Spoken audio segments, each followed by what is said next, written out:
시청자 여러분 안녕하세요. 모니올라 시간입니다. 오늘은 해지 투자에 대해서 공부하는 시간 좀 갖겠습니다.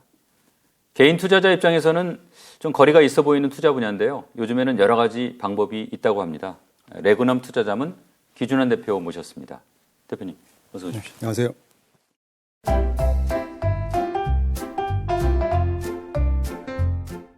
저희 첫 출연이시죠? 네, 맞습니다. 간단하게 좀 시청자들한테 본인 소개 좀 부탁드립니다.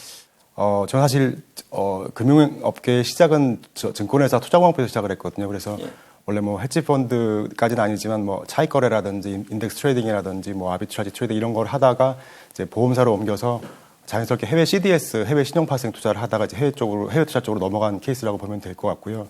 사실 헤지펀드 운용사에서 근무한 적은 없기 때문에 어떻게 보면은 헤지펀드 운용사 입장에서 설명해드리긴 좀 어렵다고 하더라도 워낙 헤지펀드 투자는 오래 했기 때문에 어떻게 보면 투자자 입장에서 좀 말씀드릴 수 있는 시간이 될 것 같습니다. 예, 좋습니다. 예. 저희가 이제 모두에 말씀드렸듯이 오늘 헤지펀드 좀 공부하는 시간인데 네네. 그 전에 요즘에 이제 금융시장에 대해서 좀 간단하게 대화 좀 나누고 가겠습니다. 네네. 며칠 전에 미국 10월 네네. 소비자 물가 CPI 나왔는데 대표님은 그거 어떻게 해석하세요? 사실 정말 오래간만에 저희가 예상했던 것보다 낮은 CPI가 발표가 됐고요. 예. 저희는 이번 CPI가 좀 중요하다고 생각하는 게 최소한 이번 사이클에서의 그 CPI 고점은 이미 지나갔다는 그런 확신을 좀 심어준 것 같아요. 그러니까 예를 들면은 헤드라인 CPI가 6월 달에 9.1%, 그 다음에 핵심 물가가 지난달에 6.6%가 고점이라는 인식은 좀 심어진 것 같고요. 또 사실 저희가 좀 더 중요하게 보는 이유는 이전 2달 동안 8월달, 9월달 물가에서 가장 걱정됐던 게 전월 대비 핵심 물가였잖아요. 0.6%씩. 2달 연속 오르면서 그게 제일 문제였는데 0.3까지 나아졌다는 게 일단 가장 좀 중요한 부분이 아닌가 생각하거든요. 잘 아시는 것처럼 이 핵심 물가는 조금 더 끈적끈적한 그런 성격이 있기 때문에 한번 방향을 잡히면 그 방향이 좀 쉽게 꺾이지 않기 때문에 예를 들어서 만약에 지난달 8월달, 9월달처럼 0.6%의 물가가 유지됐다고 한다면 내년 상반기까지 핵심 물가 전년 동기 대비 6%대를 넘었을 거거든요. 근데 이렇게 만약에 0.3의 속도, 그러니까 10월달 같은 속도로 유지가 된다고 하면은 내년 상반기에는 4%까지 전년 대비 물가가 떨어질 수 있기 때문에 저희는 거기까지는 아니라고 하더라도 최소한 0.4% 정도 속도는 유지하지 않을까 생각을 하고 있고요.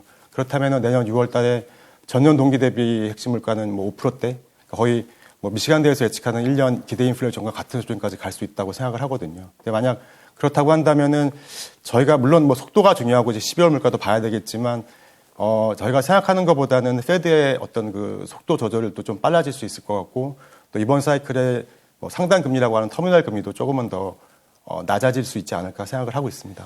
긍정적으로 보고 계시군요. 네네, 사실 맞습니다. 시장도 긍정적으로 반응을 했습니다. 그렇죠. 예. 이런 추세가 좀 지속될 수 있을 걸로 보세요. 어떻습니까? 저는 단기간은 충분히 지속될 수 있다고 보고 있고요. 최소한 12월까지는 이렇게 나쁜 소식이 많이 없잖아요. 만약에 12월에 발표되는 11월 물가도 이 정도 수준으로 나온다고 한다면 시장도 긍정적으로 반영할 수 있을 거라고 생각을 하고요. 특히 10월 물가에 대해서 한 가지만 더 말씀을 드리자면 잘 아시겠지만 그 서비스 상품 가격이 0.4% 정도 올랐었는데 그중에서 주거비가 0.8% 올랐거든요. 예. 그래서 핵심 물가에서 주거비만 빼면은 나머지 항목들은 마이너스 0.1%였기 때문에 지금으로 봐서는 이게 쉽게 꺾일 것 같지는 않고요. 그렇다고 하면은 시장도 좀 긍정적인 방향으로 움직이지 않을까 생각하고 있습니다. 미국 시장, 특히 이제 우리 투자자들 같은 경우에는 이제 대형 기술주 많이 투자했지 않습니까? 이번 CPI 발표 이후에 대형 기술주 흐름은 어떨 걸로 예상하십니까? 사실 그 부분은 좀 어려운 측면이 있는 것 같아요. 왜냐면 아직까지는 이제 밸류에이션에 대한 문제도 좀 있기 때문에. 근데 앞서도 말씀드렸던 것처럼 12월까지는 11월 물가를 제외하고 이렇게 나쁜 소식이 나올 만한 게 별로 없거든요. 그리고 또 3분기 어닝 시즌이 끝난 다음에 자사주 매입도 이제 좀 들어올 수 있을 것 같기도 하고요. 그렇기 때문에 전반적으로 시장 자체는 상방이 좀 더 열려 있다고 보고 있긴 한데 기술주 같은 경우에는 사실 아시는 것처럼 이제 금리랑 달러에 상당히 민감하잖아요. 그렇기 때문에 금리가 지금부터 크게 움직이지 못한다고 한다면은 달러가 추가 약세가 있을 경우에는 개별 종목단에서는 좀 투자 기회가 있을 것 같긴 한데요.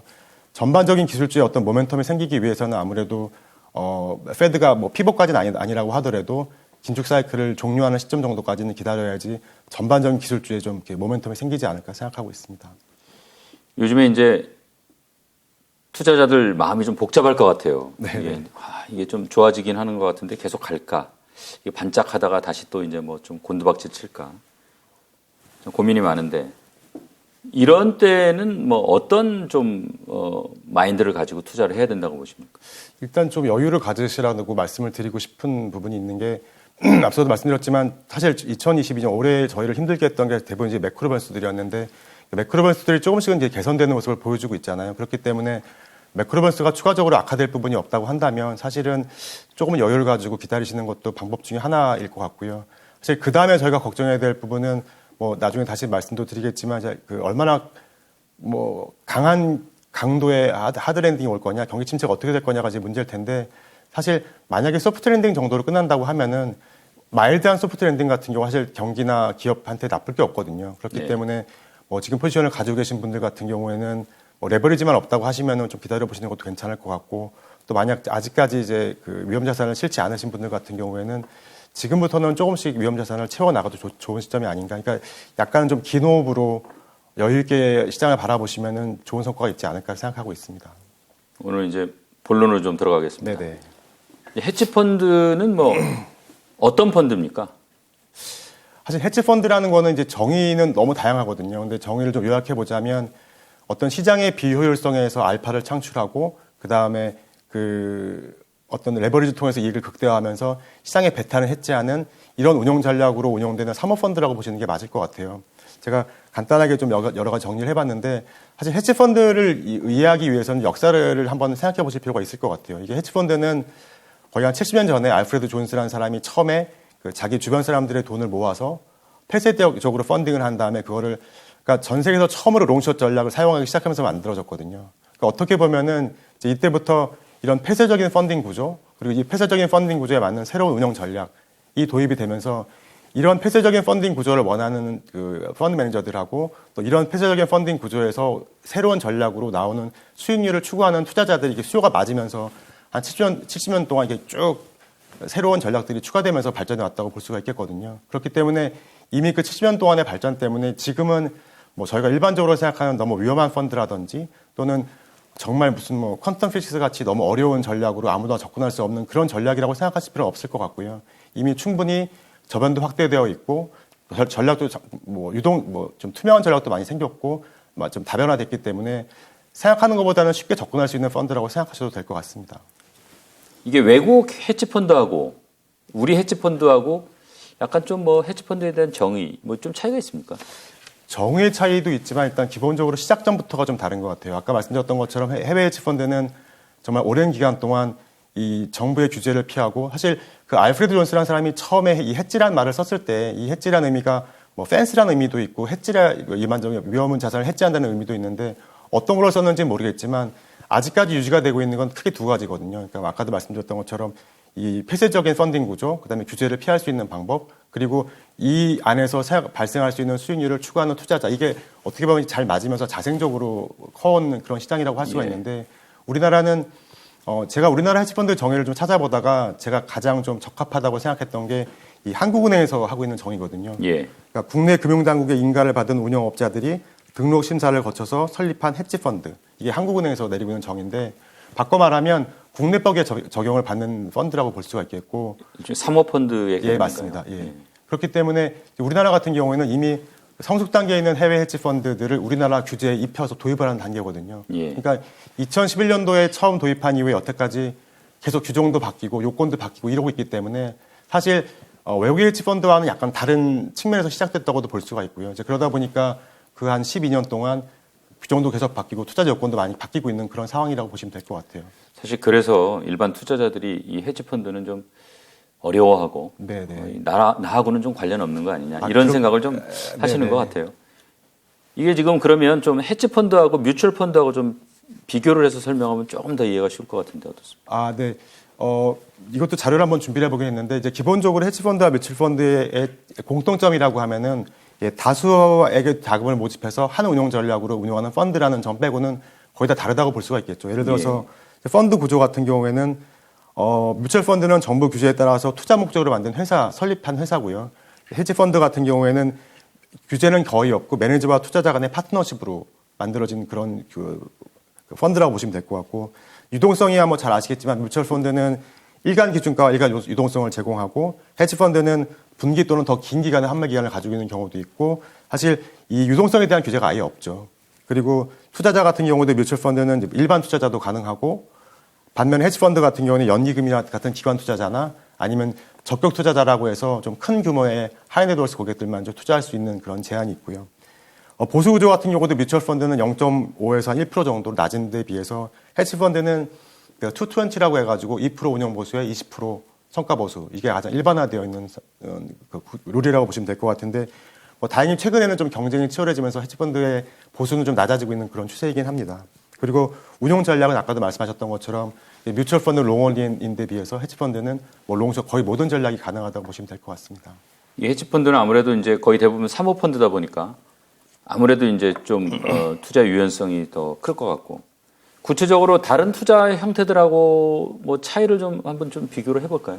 가장 중요한 거는 일단 규제가 없다고 말씀하셨던 것처럼 규제가 없다 보니까 일단 벤치마크가 없다는 게 가장 큰 차이일 거예요. 그러니까 일반 공모 펀드 같은 경우에는 예를 들어 가장 일반적으로 저희가 볼 수 있는 규제가 왜 한 종목에 투자 한도잖아요. 이제 그런 것도 없고 또 헤지펀드 같은 경우는 이제 기회에 투자하는 경우가 많기 때문에 벤치마크가 없고 사실 대부분의 공모 펀드 같은 경우에는 이제 벤치마크를 가지고 있으니까 벤치마크의 업종 구분이라든지 국가 구분이라든지 여기서 크게 벗어나지 않게 운영하려는 데 비해서 헤지펀드는 이제 그런 기준이 아예 없다. 이게 가장 큰 차이점 중에 하나라고 볼 수가 있겠고요. 두 번째는 사실 그 공모 펀드나 뮤추얼 펀드 같은 경우에는 이제 벤치마크를 가지고 있다 보니까 시장 베타에 투자하는 경우가 많은데 이 헤지펀드 같은 경우에는 베타보다는 알파에 좀 더 집중하는 그런 전략을 가져간다는 특징이 또 하나 있고요. 그리고 세 번째로는 이런 기회가 발생하기 위해서는 아무래도 안정적인 회사나 안정적인 국가보다는 약간 하이드 기업이나 또는 투자금이 낮은 기업들이 훨씬 더 그런 기회를 많이 제공하기 때문에 상대적으로 위험한 자산에 투자하는 경향이 더 많다고 보시면 될 것 같습니다. 이게 아무래도 이제 뭐 다른 펀드에 비해서는 투자 제한이 거의 없고 그래서 공격적인 이제 투자가 가능한데 보통 어떤 투자 전략을 구사합니까? 기본적으로 한 5가지 전략 정도로 나눌 수 있을 것 같은데요. 예를 들어서 주식 전략, 에퀴티 전략, 크레딧 전략, 채권 전략, 이벤트 드리븐 전략, 그다음에 상대 가치 전략, 매크로 전략으로 나눌 수 있을 것 같은데 이 롱숏 전략 같은 경우에는 잘 아시는 것처럼 자기가 올라갈 거라고 생각하는 주식을 사고 상대적으로 안 좋거나 좀 빠질 것 같은 주식을 파는 전략이 가장 대표적인 전략이죠. 그러니까 예를 들어서 삼성전자를 매수하고 대만의 TSMC를 매도하는 전략 같은 경우가 대표적인 예일 수 있을 것 같고요. 채권 전략 같은 경우는 이제 접근은 주식 전략과 비슷한데 가장 큰 차이는 이제 투자하는 대상 자산이 채권 자산이라는 게 차이가 있을 것 같고요. 그러다 보니까 이 해지하는 대상이 주식 전략 같은 경우는 가격이 떨어질 것 같은 걸 해지하는 데 비해서 이 채권 전략 같은 경우에는 이자율의 기간 프리미엄에 대한 해지를 한다든지 아니면 그 기업의 디폴트 위험을 해지한다든지 이런 게 가능하거든요. 예를 들어서 어떤 회사채를 사고 그 회사채의 부도할 위험을 제거한다든지 이런 식의 접근이 가장 대표적인 예라고 볼 수가 있을 것 같고요. 그다음에 이벤트 드리븐 전략이라는 거는 말 그대로 어떤 회사나 기업이나 또는 그 국가에 어떤 크레딧 이벤트라든지 이런 사고가 발생했을 때 그런 사고 전후에 생길 수 있는 가격 괴리에 투자하는 방법이거든요. 그러니까 예를 들어서 저 옛날에 셀트리온이 코스피 시장에 들어올 때 공모가가 낮다고 생각했을 때 헤지펀드들이 많이 유입됐었거든요. 이런 게 가장 대표적인 이제 이벤트 드리븐의 예라고 볼 수가 있겠고 이 이벤트 드리븐 같은 경우 거의 모든 헤지펀드가 사용한다고 보시면 될 것 같아요. 그리고 네 번째 상대가치 전략 같은 경우에는 앞서 말씀드렸던 주식이나 채권 전략 같은 경우가 시장의 움직임에 대한 투자를 조금은 남겨놓거든요. 시장이 올라가거나 빠지는 거에 대한 베팅이 조금씩은 있는데 이 상대가치 전략 같은 경우는 아예 시장이 올라가고 내려가는 거에 대한 그 베타 위험을 제거하고 실질적인 가격 괴리에만 투자한다고 보시면 될 것 같아요. 저희가 제일 많이 접할 수 있는 RV 전략 같은 경우에는 인덱스 차익 거래 이런 게 가장 대표적인 상대가치 전략이라고 보시면 될 것 같아요. 사례로 보니까 국채 2년물을 매도하고 30년물을 매수한다. 말씀드렸던 것처럼 시장에 대한 시장 위험을 가장 제거하기 위해서 하는 전략이기 때문에 위에 있는 다른 전략들보다는 유사하거나 연계되어 있는 증권 가지고 많이 전략을 짜거든요. 그렇기 때문에 매니저가 보기에 2년물이 고평가되어 있고 10년물이 똑같은 미국 국채라고 하더라도 2년물이 고평가되어 있고 10년물이 저평가되어 있다고 하면은 고평가되어 있는 2년물을 팔고 저평가되어 있는 10년물을 사는 이런 전략들이 RV 전략이라고 보시면 될 것 같고 마지막에는 매크로 전략 같은 경우에는 위에 있는 전략들이랑은 좀 다르게 글로벌 경제에 중요하게 생각하는 매크로 변수들이 어떤 방향으로 움직일 건지를 예상해서 거기에 베팅하는 전략이라고 보시면 될 것 같습니다. 대표적으로 소로스가 했던 그런 전략들이 대표적인 이제 매크로 전략의 헤지펀드였다고 보시면 될 것 같습니다. 알겠습니다. 이 해외 헤지펀드 시장 규모는 얼마가 되는지 좀 궁금하고 올해처럼 글로벌하게 좀 시장이 좀 안 좋을 때 이 전체 운용 규모는 뭐 주는지 느는지 뭐 이런 거 좀 궁금해요. 네네. 현재 헤지펀드의 규모는 이것도 집계하는 기관에 따라 좀 다른데 대부분 4트릴리언 달러에서 5트릴리언 달러 정도 되는 것 같아요. 그러니까 한 4조 달러에서 5조 달러 정도 된다고 보시면 될 것 같고, 이 바클레이 헤지라는 데서 집계한 거로는 이제 올해 2분기 말까지 4.87조 정도, 4.87조 달러 정도 됐다고 했는데 3분기 한 26빌리언 달러 정도가 유출됐다고 하니까 그거보다는 조금 작은 규모일 것 같고요. 근데 그 차트에서 이 AUM이 증가하는 뭐 트렌드를 보셔도 아시겠지만 이게 거의 10년 전보다 3배 정도 증가했거든요. 그래프가 가파르네요. 예. 그러니까 이게 사실 기본적인 전통 자산이라고 해서는 주식 채권보다는 어떤 위험에 대비할 수 있다는 그런 특징을 가지고 있기 때문에 이런 위험 국면에서도 꾸준히 좀 AUM이 증가하는 그런 추세를 볼 수가 있는 것 같고요. 근데 사실 올해 들어 같은 경우에는 약간 전략별로는 좀 차이별이 있는 것 같아요. 그 오른쪽에 차트에서 나와 있는 것처럼 아까 말씀드렸던 것처럼 기본적인 주식이나 채권 전략 같은 경우는 시장에 대한 리스크를 가져가기 때문에 아무래도 성과가 좀 안 좋았고요. 그러다 보니까 3분기 AUM이 좀 많이 줄고 있는 데 비해서 멀티 전략이라든지 매크로 전략 같이 올해 한 방향을 꾸준히 유지했던 그런 자산에 투자하는 전략 같은 경우에는 성과도 좋았을 뿐더러 AUM도 꾸준히 증가하는 그런 좀 추이가 있었고요. 또 한 가지 올해 특징 중에 하나는 아무래도 중소형 헤지펀드 운용사보다는 대형 헤지펀드 운용사들이 상당히 좋았던 것 같아요. 왜냐하면은 아무래도 중소형 헤지펀드 운용사들은 작은 기회에 좀 공격적으로 투자하는 경우가 많기 때문에 좀 빨리 들어갔다가 빨리 나오는 경우가 많은데 올해같이 좀 시장의 어떤 그 괴리가 점점 더 벌어지는 구간에서는 이제 소형 헤지펀드사들의 성과가 좀 안 좋았던 부분이 있는 것 같고, 또 반대로 대형 헤지펀드 회사 같은 경우는 아무래도 체계적으로 위험에 대비하기 때문에 이런 부분들이 좀 반영이 됐던 게 아닌가 생각합니다. 이게 투자자들이 이제 헤지펀드에 투자할 수 있는 방법은 어떤 게 있습니까? 이게 좀 아무래도 헤지펀드는 나랑 관련 없다 이런 생각 많이 하시는 것 같은데 우선 뭐 국내 헤지펀드부터요. 사실 저희가 생각하는 것보다 아까 서두에 말씀드렸던 것처럼 저희 주변에 많이 와 있거든요, 이미. 그러니까 국내 헤지펀드 같은 경우에는 기본적으로 투자할 수 있는 방법이 한국형 헤지펀드를 판매사에서 파는 경우에 그 어떤 그 공모 기간 동안 가입하는 경우가 있고, 또 한 가지는 이제 국내 운영사들이 헤지펀드 전략으로 공모형 펀드를 실시하는 경우가 있거든요. 그 두 가지 방법이 가능하다고 볼 수 있을 것 같은데, 일단 국내 펀드의 국내 헤지펀드의 전략별 비중을 보시는 것처럼 이벤트 드리븐 전략이 제일 많거든요. 해외 헤지펀드랑 좀 다르죠. 전체 27% 정도를 차지하고 기타도 한 10% 이상, 14% 정도 되는데, 이게 이 이벤트 드리븐 전략이라는 게 잘 아시는 그 공모주 펀드가 다 여기 들어가거든요. 그러니까 사모형 공모주 펀드가 여기 들어가고, 이 기타는 이제 사모 부동산 펀드가 여기 들어가거든요. 그러니까 사실 이미 그 공모주 펀드, 사모 공모주 펀드에 가입을 하셨거나 또는 사모 부동산 펀드에 가입하셨던 분들은 한국형 헤지펀드에 이미 가입하셨던 거죠. 그러니까 저희가 생각하는 것보다는 훨씬 더 이미 저희가 투자할 수 있는 그런 접근성이 용이해졌다라고 보셔도 될 것 같아요.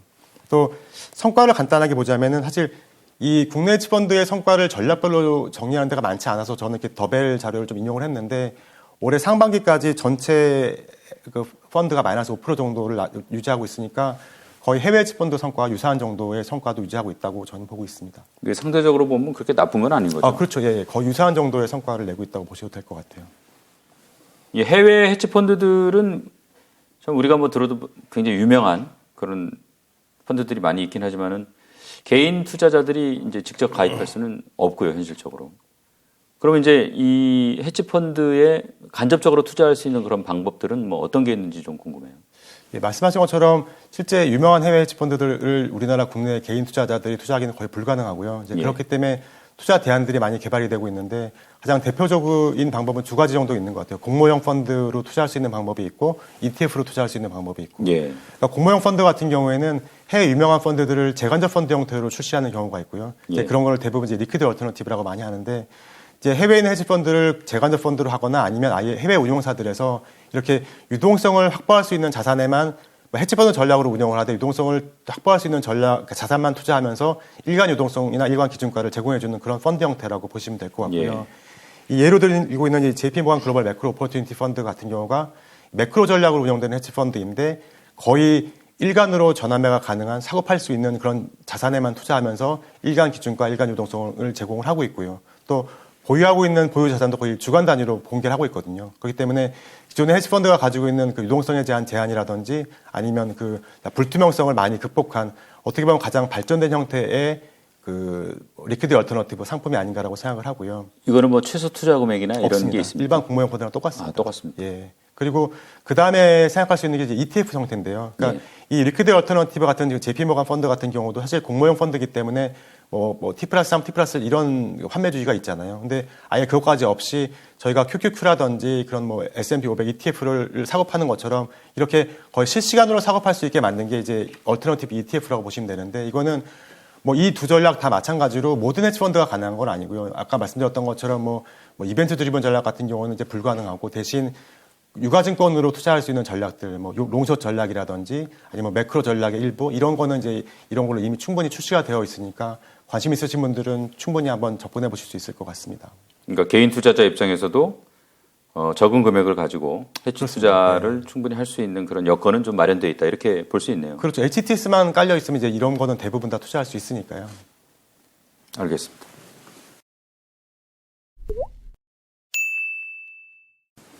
이제 지금까지 해치펀드가 뭔지 또 개인 투자자들이 투자하는 방법은 어떤 게 있는지 살펴봤습니다. 여기서 좀 이제 하나 짚고 넘어가고 싶은 게 사실은 이제 일반 사람들 이 머릿속에 해치펀드라는 게 이제 뭐 단기 투자한다, 막 시장을 교란한다 이런 뭐 부정적인 생각을 많이 하고 계신 것 같아요. 네네. 이런 생각을 하는 거에 대해서는 뭐 어떻게 생각하십니까?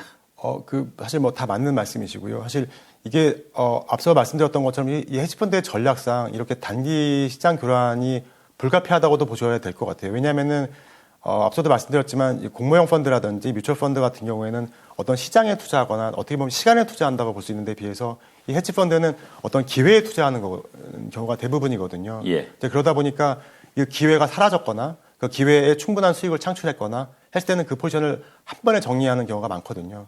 그렇기 때문에 또 그 규모가 컸다고 하면 당연히 시장을 교란시킬 수밖에 없고 또 변동성을 확대시킬 수밖에 없는 부분이 있거든요. 사실 최근에 미국의 뭐 S&P 500이라든지 나스닥의 변동성이 확대됐던 것도 이런 특히 변곡점에서 확대됐던 것도 이런 해치펀드가 대부분의 영향을 줬었거든요. 그렇기 때문에 일반적으로 그 정도의 변동성은 감소할 수밖에 없지 않을까 생각을 해요. 또 어떻게 보면은 이 해치펀드는 이런 비판을 꾸준히 받아왔기 때문에 어떻게 보면 그렇기 때문에 해치펀드가 뮤추얼 펀드가 못 되고 지금도 해치펀드로 있는 것도 이런 이유라고 볼 수가 있거든요. 그렇기 때문에 이제 그 정도의 변동성은 감소해야 되는 부분이 있는데 사실 제 개인적으로도 뭐 벌처 펀드라든지 정말 투기적인 자본에 대해서는 좀 규제가 있어야 되지 않을까 하는 생각을 하고 있습니다. 이게 이제 아마도 일반 펀드는 보통 아무래도 이제 이른바 그 롱 위주의 그 투자 전략을 구사하지 않습니까? 근데 이게 이제 해지 펀드 같은 경우에는 이제 뭐 숏 전략도 아주 굉장히 뭐 적극적으로 구사를 하고 여러 가지 이제 사실은 일반 펀드가 하기 어려운 그런 투자 전략, 공격적인 투자 전략들 또 아주 어떨 때 보면 굉장히 단기적이고 또 어떨 때 보면은 뭐 여러 사람 뭐 일테면은 뭐 환율 가지고 만약에 이제 투자하고 할 경우에는 뭐 시장 전체를 막 혼란에 빠뜨리고 이제 그런 것들이 있어서 이제 이런 부정적인 생각이 좀 만들어진 거 아닌가 싶은데 대표님은 이 뭐 크게 보면 롱 전략, 숏 전략 어떤 전략이 뭐 장기적으로 좀 성과가 더 좋다. 아니면 또 개인적으로 나는 이런 전략을 좀 선호한다. 뭐 그런 거 있습니까? 그거는 사실 뭐 일반화해서 말씀드리기 어려운 부분이 있긴 한데 아무래도 자본시장에 투자하다 보니까 장기적으로 롱 전략이 조금 더 성과는 좋다고 봐야 되겠죠. 하지만 단기적으로는 당연히 숏 전략이 성과가 좋죠. 왜냐하면 잘 아시는 것처럼 시장 하락은 올라가는 것보다는 훨씬 더 빠르고 깊게 진행이 되기 때문에 단기적인 트레이딩은 숏 전략이 훨씬 더 기대 수익이 높을 수 있고요. 사실 저도 개인적으로는 뭐 트레이딩을 한다고 하면 숏 전략을 좀 더 좋아하는 편이긴 하고요. 그렇습니다. 그렇기 때문에 이제 뭐 일반 투자자분들도 꼭 좀 유념해 두셔야 될 부분이 투자를 한다고 하면은 롱 전략을 하셔야 될 것 같고 트레이딩을 한다고 하시면 숏 전략을 하시는 게 맞지 않을까 생각을 합니다. 근데 뭐 당연히 뭐 숏 전략이라고 한다고 하더라도 레버리지 같은 경우는 좀 피하는 게 좀 더 나을 것 같기도 하고요. 이게 해치펀드 투자할 때 이거는 뭐 꼭 알아야 된다. 이건 알고 투자해야 된다. 뭐 어떤 게 있습니까? 앞서도 말씀드렸지만 일단 기본적으로 해치펀드가 옛날보다는 많이 쉬워졌고 또 저희 그 주변에 이미 와 있기 때문에 너무 어려운 전략이다, 그리고 내가 투자할 수 없는 전략이다 이런 생각을 좀 안 하셨으면 좋겠고요. 그리고 워낙 세분화되어 있기 때문에 전략적으로 접근하면 훨씬 더 유용도가 높은 그런 전략이라는 생각을 좀 하셨으면 좋겠고 또 한 가지 가장 중요한 부분 중에 하나는 제가 그 차트로도 준비했는데 이 차트는 실제 JP모간에서 해치펀드 전략별로 그 상위 25%의 수익과 하위 25%의 수익으로 중간의 성과를 이렇게 쭉 비교해 본 거거든요. 근데 얼핏 보셔도 아시겠지만 이 전략별로 상위 25%의 전략 성과와 하위 25%의 성과가 크게는 20%까지도 벌어지거든요. 이게 왜 그러냐면 아까도 말씀드렸던 것처럼 어떤 시장에 투자하는 게 아니라 기회에 투자하는 거기 때문에 이 매니저의 역량이 상당히 크게 작용할 수밖에 없고요. 예. 그렇기 때문에 헤지펀드를 투자하신다고 하면은 어떻게 이렇게 시장에 자금이 몰려서 커지는 시장에 투자한다기보다는 정말로 그 헤지펀드 매니저가 얼마나 그 전략으로 그 전략에 맞는 성과를 오랫동안 시연해 왔나 이제 이 부분을 확인하고 나서 들어가시는 게 가장 중요하지 않을까 생각을 합니다. 그 매니저에 따른 뭐 성과 이런 거는 뭐 어떻게 확인할 수가 있는 겁니까? 과거 성과를 보고 확인하는 수밖에 없고요. 근데 사실 이 헤지펀드 같은 경우에는 뭐 아까도 말씀드렸던 것처럼 그 정해져는 전략이 있잖아요. 예. 그 전략에 맞는 성과를 냈는지는 사실 좀 주의 깊게 시장을 보시면 아실 수 있거든요. 그래서 그런 부분을 좀 면밀히 판단을 하시고 분석하신 다음에 들어가시는 게 좋지 않을까 생각합니다. 자, 뭐 아무래도 이제 헤지펀드라는 게 다른 펀드에 비해서는 여러 가지 이제 유연하게 투자 전략 구사할 수 있는데 네. 올해 좀 어려웠지 않습니까? 네네네. 올해 같은 장세에서는 뭐 성과는 어땠습니까? 전반적으로 봤을 때 전통 자산이라고 했을 때 주식 채권보다는 분명히 더 좋았다고 봐야 되겠죠. 제가 준비한 슬라이드에서도 보시면 이게 그 2011년도부터 연도별로 각 헤지펀드 전략별 성과하고 그다음에 S&P 500과 글로벌 채권의 성과를 그 연도별 성과를 계산해서 위부터 솔팅해가지고 한번 만든 자료거든요. 이게 좀 복잡하게 보이네요. 예, 그래서 맨 우측열을 보시면은 이제 맨 우측열이 2022년도 10월 말까지 예. 각 전략별 성과하고 S&P 500과 글로벌 채권의 성과거든요. 그러니까 보시면은 맨 위에 있는 매크로 CTA라는 전략이 올해 10월 말까지 6.2% 올랐고요. 이제 그 다음에 그러니까 앱솔 리턴 전략이라는 게 플러스 1.2%였고 이제 그 다음에 흰색 셀로 되어 있는 게 헤지펀드 전체 성과 이게 한 마이너스 5% 정도 됐고 맨 밑에 보시면 S&P 500이 마이너스 한 18% 정도, 이제 글로벌 채권이 마이너스 20% 정도. 그러니까 올해는 전통 자산보다는 헤지펀드 성과가 좀 좋았다고 볼 수가 있을 것 같고요. 또 보시는 것처럼 당연히 뭐 매크로 헤지펀드 같이 이런 매크로 변수에 투자하는 펀드 같은 경우는 올해 잘 아시겠지만 금리도 한 방향으로 올라갔고 또 환율도 한 방향으로 왔었기 때문에 이런 기회에 투자하는 펀드들의 성과들 상당히 좋았고요. 예. 반대로 뭐 주식과 연계되어 있거나 채권과 연계되어 있는 그런 펀드들 같은 경우에는 아무래도 주식시장 하락이나 채권시장 하락에 영향을 받을 수밖에 없기 때문에 얘네들은 좀 성과가 안 좋았다고 보시면 될 것 같아요. 근데 한 가지만 더 제가 비교해서 좀 말씀을 드리자면 이제 2020년 성과랑 좀 비교하면 좀 명확하게 어떤 전략들이 어떤 해에 좋았는지를 알 수가 있을 것 같은데 이제 보시면 2020년 같은 경우에는 이제 S&P 500이 16% 정도 올랐고 이제 채권도 많이 올랐었잖아요. 그러니까 주식도 올라가고 금리도 하락했던 국면이라고 볼 수 있는데 네. 보시는 것처럼 올해 가장 성과가 좋았던 이 매크로 전략 같은 경우에는 아래에서 두 번째 한 4%밖에 되지 않았거든요. 이제 그 이유가 뭐냐면 올해 같은 경우는 이제 아까도 말씀드렸던 것처럼 연초 대비 환율도 많이 올랐고 또 미국 10년물 금리 같은 경우에는 시작할 때부터 거의 250bp 정도 올랐잖아요. 예. 근데 이 2020년 같은 경우에는 주가도 많이 오르고 채권 시장도 많이 올랐지만 연초 대비 연말에 그 미국 10년물이 한 8bp 정도밖에 안 움직였거든요. 그리고 환율 같은 경우에도 달러 지수라고 할 수 있는 게 거의 한 8포인트 정도밖에 안 움직였던 데 비해서 올해는 거의 20포인트 정도 움직였고요. 그렇기 때문에 이렇게 2020년 같이 시장이 좋다고 하더라도 매크로 변수가 많이 움직이지 않는다고 하면은 이 매크로 전략은 이렇게 성과가 안 좋을 수밖에 없고요. 반대로 이 중간에 있는 뭐 이벤트 드리번 전략이라든지 그 렐러티브 밸류, RV 전략 같은 상대가치 전략 같은 경우에는 성과가 상당히 좋았죠. 왜냐하면은 이제 잘 아시겠지만 2020년에 이제 팬데믹 봉쇄가 있었잖아요. 그렇기 때문에 연초에 상당히 금융시장에 혼란이 있다가 좀 빠르게 회복이 됐죠. 그렇기 때문에 이벤트 드리번 전략 같이 어떤 그 기회, 어떤 뭐 크레딧 이벤트라든지 이런 뭐 어떤 그 가격 괴리를 투자하고자 했던 그런 전략들 같은 경우에는 연초에 그런 괴리가 확 벌어졌다가 빨리 좀 축소가 됐기 때문에 이런 상대가치 전략이나 이벤트 드리번 전략 같은 경우에는 2020년이 가장 최상의 해였다고 볼 수가 있겠죠. 그러니까 어떤 이런 매크로 변수의 움직임이라든지 어떤 시장의 움직임을 보면은 이 전략들이 어떤 성과를 낼 수 있겠구나라는 정도는 그러니까 조금은 관심 있게 보시면 알 수 있지 않을까 생각합니다. 이게 이제 투자 전략별로 보니까 네네. 이게 헤지펀드가 상당히 뭐 가운데 부분을 이렇게 차지하면서 나름대로 뭐 그렇죠. 의외로 변동폭이 크지 않은 것 같아요. 그게 이제 오르고 내리고 다 뭐 아마 투자를 할 수 있어서 뭐 그런 건지 모르겠습니다. 그렇죠. 헤지펀드라는 게 기본적으로 변동성은 제일 낮은 자산이라고 보셔야 될 것 같아요. 헤지펀드 자체만 놓고 보면은. 자, 그렇다고 하면은 이제 헤지펀드 투자가 지금처럼 뭐 물가 오르고 금리 따라 오르고 이런 장세, 이제 변동성 높은 그런 장세에서 나름대로 상대적으로 오히려 안정성이 있다고 그럴까요? 그런 투자 대안이 될 수 있다고 보세요? 저는 충분히 그렇다고 봅니다. 그러니까 이것도 좀 이렇게 차트를 보면서 말씀을 드리면 좀 더 편할 것 같은데 이 차트의 왼쪽에 있는 4개 차트는 이 물가의 국면별 이 헤지펀드 전략별 성과를 같이 비교해 본 거거든요. 그러니까 위에 있는 두 차트는 고물가 상태에서 물가가 상승할 때, 그다음 하락할 때.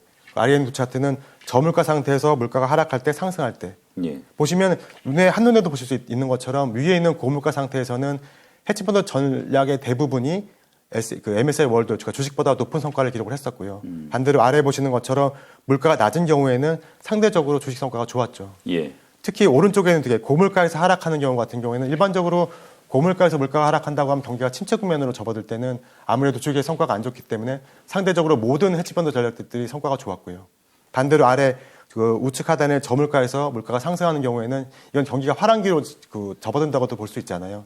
이럴 때는 당연히 주식의 성과가 좋고 헤지펀드의 성과들은 그보다 좀 낮았던 그렇기 때문에 물가가 올라가는 국면에서는 또 고물가의 국면에서는 헤지펀드는 충분히 투자 가치가 있는 전략이라고 생각을 하고요. 또 그 우측을 보시면 이건 이제 변동성에 대한 부분인데 잘 아시는 그 빅스 변동성 지수를 구간별로 나눠서 10에서 15일 때부터 35 이상일 때까지 이렇게 6가지 구간으로 나눴고 각 구간별로 헤지펀드의 성과가 어땠나를 비교하는 거거든요. 이제 보시는 초록색으로 되어 있는 부분이 알파, 그러니까 기회에 따라 창출해낸 수익이고 회색 부분이 베타, 시장 수익률이라고 보시면 될 텐데 이제 직관적으로 보셔도 10에서 15% 변동성이 낮을 때보다는 15 이상 25까지 변동성이 높아지는 구간에서 훨씬 더 수익률이 좋아지죠. 이제 다시 말씀드리면은 이 빅스 인덱스가 과거 한 3년 동안 평균적으로 한 17% 정도 변동성이었거든요. 그렇기 때문에 보시는 것처럼 변동성이 20 이상 올라가는 국면에서 헤지펀드는 좀 더 수익률이 좋아진다. 그리고 추가적으로 변동성이 25 이상으로 올라갈 때는 전체적인 수익률은 낮아진다고 하더라도 알파는 계속 창출해내고 있고요. 맨 끝에 보시는 것처럼 변동성이 35 이상 이거는 거의 911 때나 무슨 GFC 글로벌 금융위기 이럴 때거든요. 이럴 때는 모든 자산이 다 하락하기 때문에 헤지펀드도 자유로울 수는 없지만 그래도 어느 정도는 시장을 방어해 줄 수 있지 않나. 그러니까 결론적으로 고물가일 때 또는 변동성이 확대될 때 이 헤지펀드는 충분히 시장의 투자 대안으로서 작용할 수 있다고 저는 생각을 합니다. 올해가 이제 그런 해였습니다. 네, 맞습니다. 혹시 이게 특별히 헤지펀드 투자의 적절한 시기 같은 것도 좀 있을 수 있나요? 네, 이거는 좀 전략적으로 접근하셔야 될 필요가 있을 것 같아요. 그러니까 예를 들어서 주식시장이 올라갈 것 같은데 좀 하방을 막고 싶다. 그럴 때는 이제 주식 관련된 헤지펀드를 사용하시면 될 것 같고 또 금리가 하락을 하거나 또는 신용도 어떻게 보면 신용 등급이 좋아질 것 같다 그럴 때는 하지만 그럼에도 불구하고 좀 하방을 막고 싶다고 할 때는 이제 크레딧 전략을 사용하시면 될 것 같고 근데 또 하나 저희가 생각해 봐야 될 것 중에 하나가 저희가 여태까지 경험하지 못했던 그런 이벤트들이 발생하면 어떨까? 이것도 대안을 준비를 하셔야 되잖아요. 이 보시는 슬라이드가 뭐냐면은 6대4 포트폴리오, 그러니까 주식 6, 채권 4인 6대4 포트폴리오에서 그러니까 가장 전형적인 혼합형 포트폴리오라고 할 수 있죠. 이 6대4 포트폴리오와 헤지펀드의 상관관계를 시계열로 그려본 거거든요. 여기서 이제 동그라미를 친 게 보시는 것처럼 이번이라든지 아니면은 유가가 마이너스까지 갔던 구간이라든지 911이라든지 이렇게 시장에 큼직큼직한 이벤트가 있을 때를 동그라미로 쳐봤는데 보시는 것처럼 그런 이벤트가 있을 때마다 헤지펀드하고 이 6대4 포트폴리오의 상관관계가 마이너스로 가죠.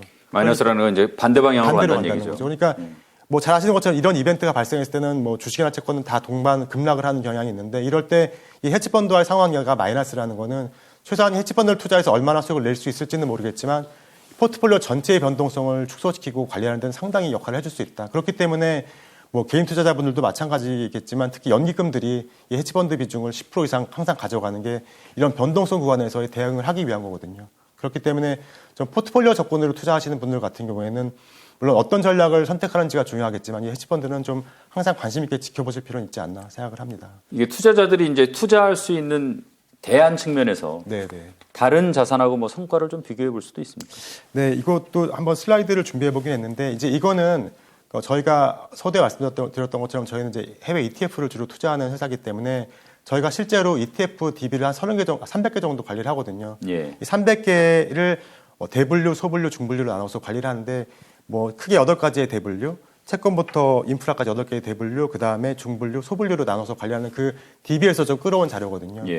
보시는 위에 있는 파란색 셀은 이제 시장 성과고요. 그 밑에 있는 게 저희가 가지고 있는 DB의 ETF들 성과라고 보시면 될 것 같은데 이제 워낙 전략이 많다 보니까 저희가 ETF 중에서 YTD 성과가 플러스가 나는 전략이 들어가 있는 어떤 그 중분류만 모아서 테이블을 만들어 봤거든요. 보시면 여기 하얀 셀이 저희가 가지고 있는 39개 전략별 소분류의 성과라고 보시면 될 것 같은데, 보시는 것처럼 뭐 시장은 많이 하락했죠. 시장은 많이 하락했지만 이 빨간색으로 저희가 올해 YTD로 플러스 성과를 내는 것만 한번 모아봤는데, 보시는 것처럼 14번의 CTA 전략, 15번의 커머디티 해지 전략, 19번의 금리 해지 전략. 그러니까 저희가 가지고 있는 39개 전략 중에서도 6개 전략만 올해 플러스 성과를 기록을 했고, 그중에 3개가 해지펀드라고 보시면 될 것 같고요. 뭐 전략별로도 앞서 말씀드렸던 것처럼 CTA 펀드 성과가 제일 좋았고, 그리고 그 19번에 있는 금리 해지 펀드 같은 경우에는 사실 일반적인 ETF에서는 이제 채권형으로 분류가 되는데, 저희는 투자 전략이 해지펀드 전략이기 때문에 해지펀드를 분류해서 보고 있는 ETF들인데, 이거는 보시는 것처럼 거의 70% 정도 올라갔으니까 가장 많이 오르는 전략이라고 볼 수가 있겠죠.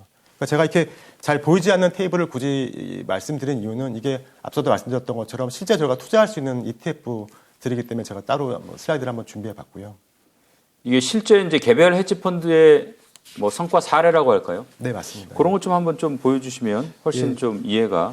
이제 그 다음 슬라이드가 제가 말씀드렸던 것처럼 저희가 실제로 관리하고 또는 저희가 투자했던 ETF들의 움직임을 YTD로 한번 그려본 슬라이드 차트들인데요.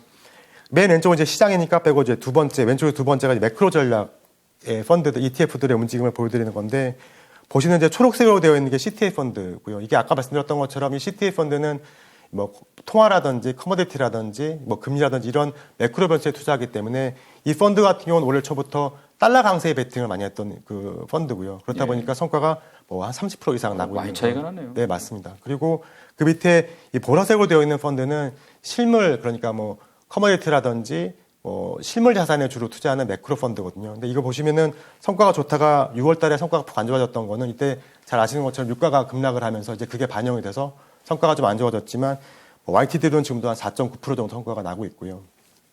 그 가운데 있는 전략이 이제 커머디티 전략인데, 여기에 초록색으로 되어 있는 건 이제 커머디티 지수 자체에 투자하는 인덱스 펀드라고 보시면 될 것 같고, 그 보라색으로 되어 있는 게 커머디티 자산만을 놓고 롱숏 전략을 구사하는 헤지 펀드거든요. 그러니까 이 커머디티 같은 경우에도 뭐 유가나 커머디티 시장이 올라갈 것 같지만 약간 하방을 방어하고 싶다, 그럴 때는 이 커머디티 롱숏 전략을 사용하는 헤지 펀드는 이제 충분히 사용해 볼 수 있을 것 같고요.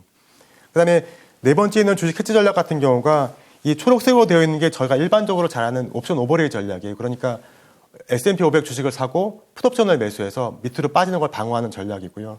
그 보라색으로 되어 있는 거는 일반적인 롱숏 전략입니다. 그러니까 올해는 이 인덱스를 사고 또는 주식을 사고 풋옵션을 사서 빠지는 걸 방어했던 전략이 훨씬 더 성과가 좋았고요. 하지만 일반적으로 봤을 때는 주식시장이 올라간다고 하면은 이 옵션 오버레이 전략보다는 이 롱숏 전략이 상대적으로 성과가 더 좋은 경향이 많으니까, 이거는 국면별로 잘 좀 판단해서. 올해 같은 국면에서는 이제 이런 결과가 나온 거고요. 네, 맞습니다.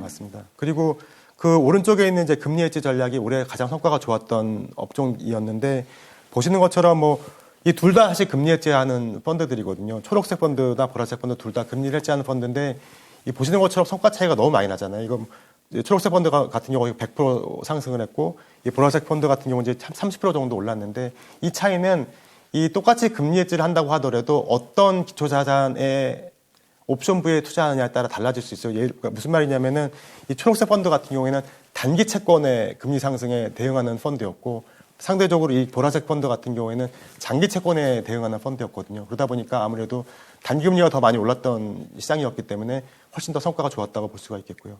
그러니까 이런 ETF들은 뭐 저희는 실제로 지금도 투자하고 있고 투자했던 ETF들이 대부분이고요. 대부분의 투자자분들도 HTS를 통해서 충분히 투자하실 수 있는 그런 ETF들이니까 좀 관심 있게 찾아보시면 좋은 투자 대안이 될 수 있지 않을까 생각합니다. 대신 공부는 좀 많이 하고 하셔야 될 것 같아요. 맞습니다. 내용이 쉽지가 않아요. 예.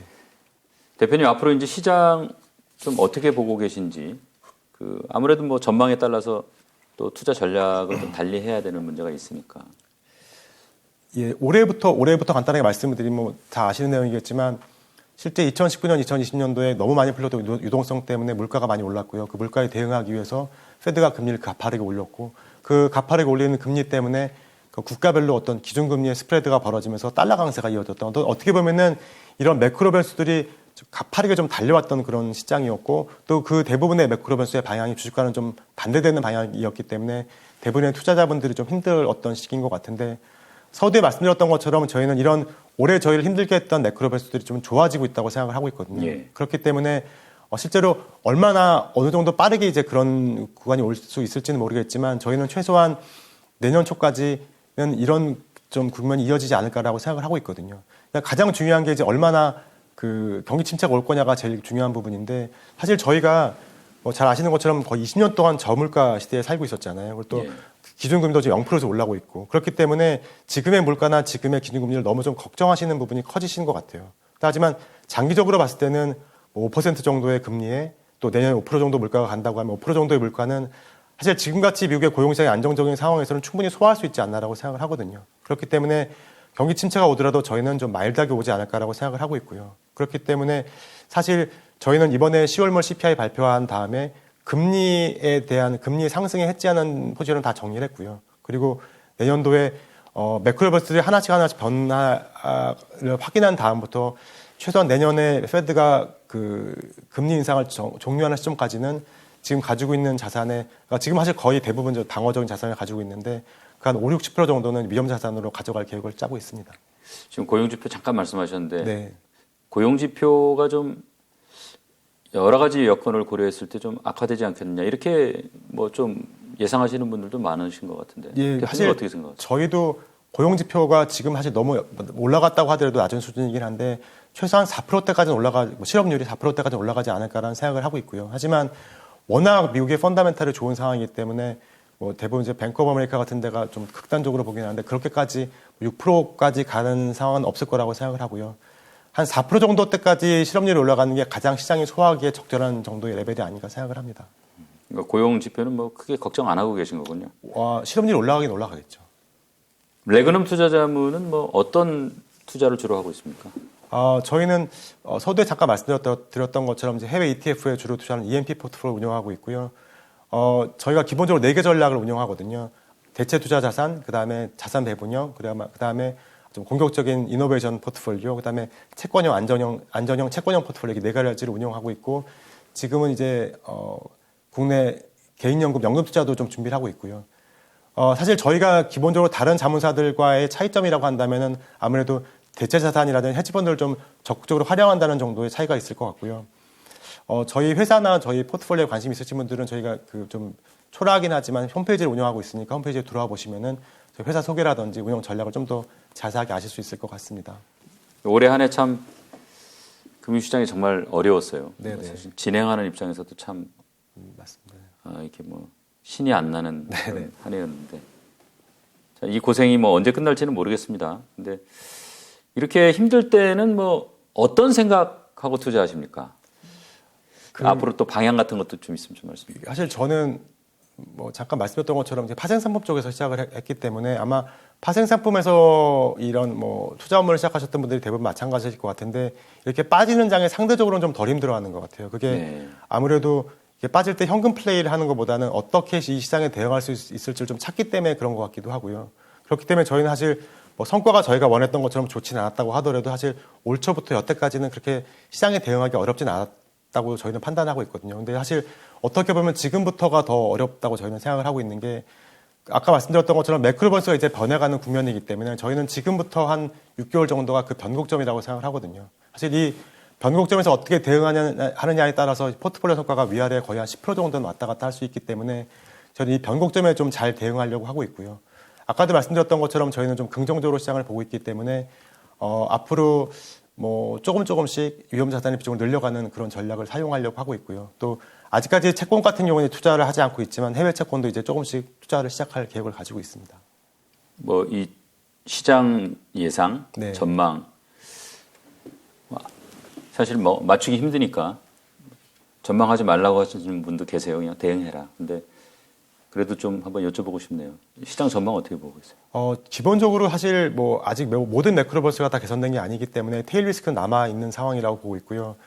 하지만 뭐 지금부터 사실 뭐 대부분의 분들이 지금 10월, 11월 올라가는 건 이제 뭐 베어마켓 랠리라는 얘기를 많이 하시잖아요. 근데 저도 뭐 베어마켓 랠리일 수도 있다고 생각을 하긴 하지만 저는 만약에 여기서 추가적인 하락이 있다고 하더라도 이전 저점을 크게 깨고 내려가는 그런 하락이 있을 것 같지는 않고요. 이 베어마켓 랠리가 끝난다고 하더라도 전저점 부분에서 저점을 한번 형성하고 다시 올라갈 수 있지 않을까라고 생각을 하거든요. 그러니까 그렇게 생각하는 이유는 아까 말씀드렸던 것처럼 물론 그 예측이 틀릴 수는 있겠지만 최소한 올해에 저희를 힘들게 했던 그런 매크로 변수들은 다 개선될 수 있다고 보고 있고 또 남아있는 변수라고 하면은 뭐 전쟁이라든지 중국의 봉쇄라든지 이런 부분도 사실 다 어떻게 보면 이제 개선될 수밖에 없는 변수들이잖아요. 그렇기 때문에 아까도 말씀드렸던 것처럼 미국의 경기 침체가 하드랜딩만 아니라고 한다면 저희는 지금 정도부터는 위험자산을 사도 되는 이제 그런 트렌드가 오지 않을까라고 생각하고 있습니다. 참 올해 정말 힘들었는데 약간 좀 희망적인 얘기를 들으니까 힘이 납니다. 네. 오늘 말씀 감사합니다. 네, 감사합니다. 고맙습니다. 네, 감사합니다.